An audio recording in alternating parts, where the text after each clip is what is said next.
Adapun pengertian dari pengembangan paragraf yaitu pengembangan paragraf adalah proses menambah, menjelaskan, atau memperluas informasi dalam sebuah paragraf untuk memperjelas ide utama dan memberikan detail yang mendukung. Nah, tujuan dari pengembangan paragraf ini adalah agar paragraf tersebut menjadi lebih informatif, terstruktur dengan baik, dan mudah dipahami. Selanjutnya yaitu struktur paragraf. Struktur paragraf ini terbagi menjadi 3 bagian.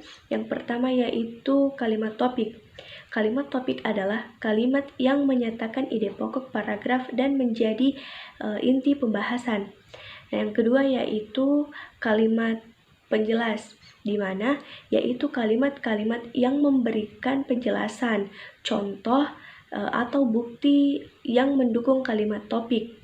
Yang ketiga yaitu kalimat penutup, yaitu kalimat yang merangkum ide pokok dan memberikan kesimpulan atau penegasan.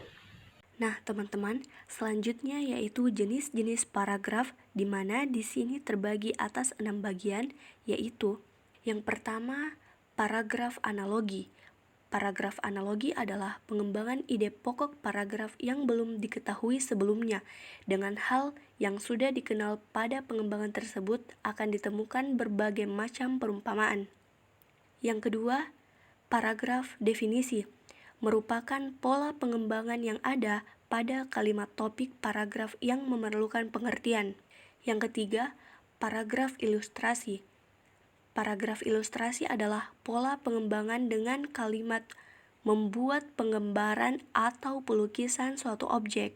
Yang keempat, paragraf klasifikasi divisi merupakan paragraf dengan tujuan mengelompokkan sesuatu berdasarkan kriteria tertentu. Yang kelima, paragraf kronologi adalah pengembangan paragraf dengan mengutamakan urutan kejadian atau peristiwa. Yang keenam, paragraf perincian. Paragraf perincian adalah paragraf dengan kalimat topik yang memuat rincian fakta atau pendapat.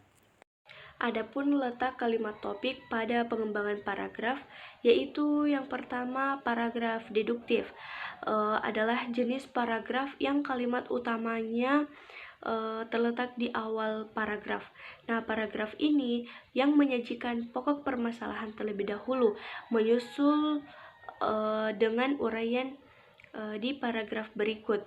Nah, yang kedua yaitu paragraf induktif, di mana paragraf induktif ini adalah paragraf yang menyajikan permasalahan terlebih dahulu.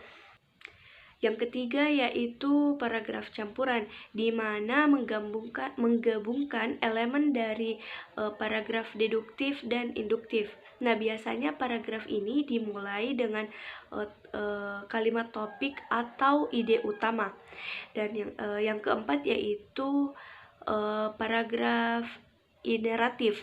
Nah, paragraf ineratif ini adalah paragraf yang kalimat utamanya berada di tengah paragraf.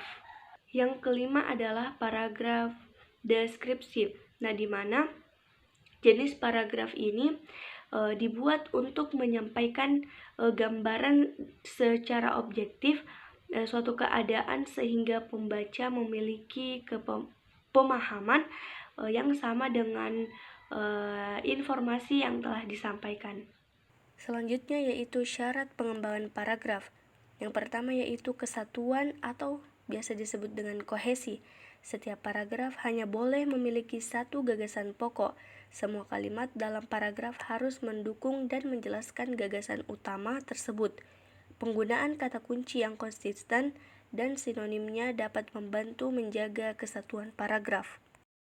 Yang kedua yaitu kepaduan atau biasa disebut dengan koherensi, di mana kalimat-kalimat dalam paragraf harus disusun secara logis, baik itu urutan kronologis, sebab akibat, atau pola lainnya.